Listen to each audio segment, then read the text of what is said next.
Bismillahirrahmanirrahim, wassalatu wassalam ala ashraf al-mursalin. On va faire cette vidéo en français parce qu'on va parler des relations entre la France et l'Algérie. Le titre de cette vidéo, c'est France-Algérie, rapprochement sincère ou illusion diplomatique.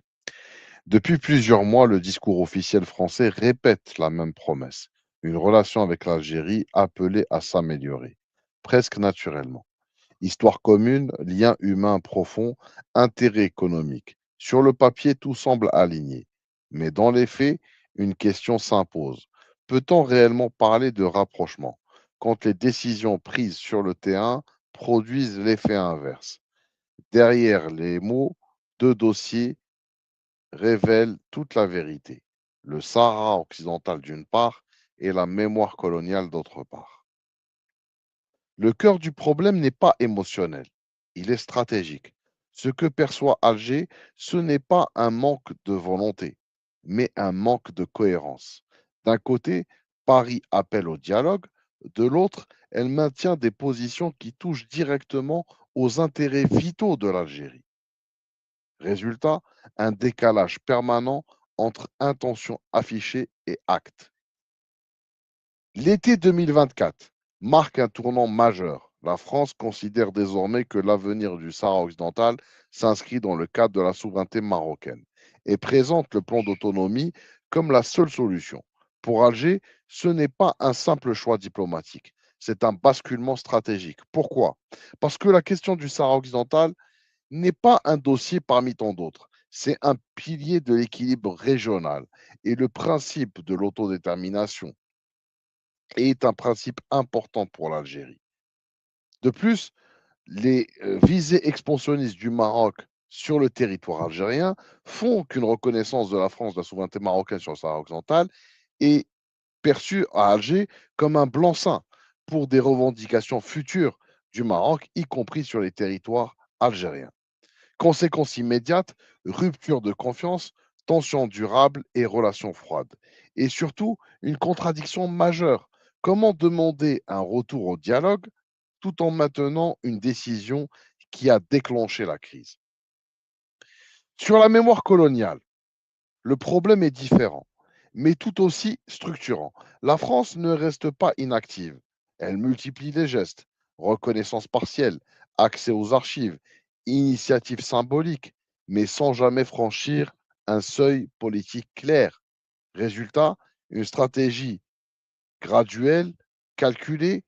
Côté algérien, cette approche pose une question simple. Cherche-t-on à résoudre et clore le dossier définitivement ou à le gérer dans le temps? Car tant que la mémoire reste ouverte, elle devient aussi un levier politique. Et dans les relations internationales, la confiance ne se construit pas avec des fragments, mais avec des décisions claires et tranchées.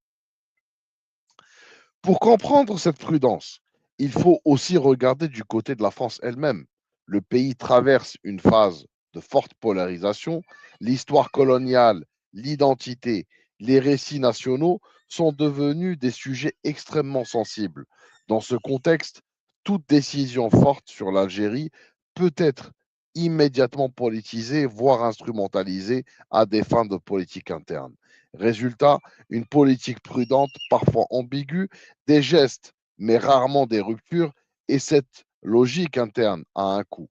Elle limite la crédibilité du discours français à l'extérieur. Aujourd'hui, la priorité affichée est claire, rétablir les canaux de communication, dialoguer, dialogue diplomatique, coopération technique, travail d'historien. Une logique de désescalade, nécessaire mais insuffisante. Pourquoi? Parce que réouvrir le dialogue ne signifie pas régler les problèmes. On peut stabiliser une relation sans, sans la refonder. Et le risque est là, une détente technique sans véritable réconciliation politique. Au final, le débat n'est pas de savoir si la France veut se rapprocher de l'Algérie ou pas.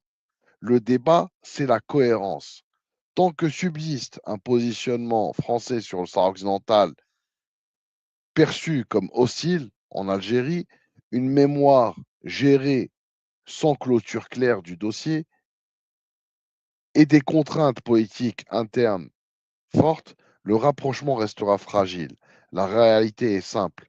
La réconciliation ne se décrète pas. Elle se construit par des choix politiques assumés, comme ce que la France a fait par exemple sur le Sahara occidental, sur les dossiers qui comptent vraiment. Tant que les verrous restent en place, le réchauffement évoqué par Paris restera qu'un slogan et la réalité durable. Si cette analyse vous a éclairé sur la situation de la relation franco-algérienne, je vous invite à vous abonner à ma chaîne, liker cette vidéo et dites-moi en commentaire, selon vous, une vraie réconciliation est-elle encore possible entre l'Algérie et la France. Merci mes frères mes amis ونكتفي بهذا القدر على الامل اللقاء معكم في موعد جديد. بالقاسم يحييكم. تحيه الجزائر، تحيه الجزائر، تحيه الجزائر. المجد والخلود لشهداء الابرار، والسلام عليكم ورحمه الله تعالى وبركاته.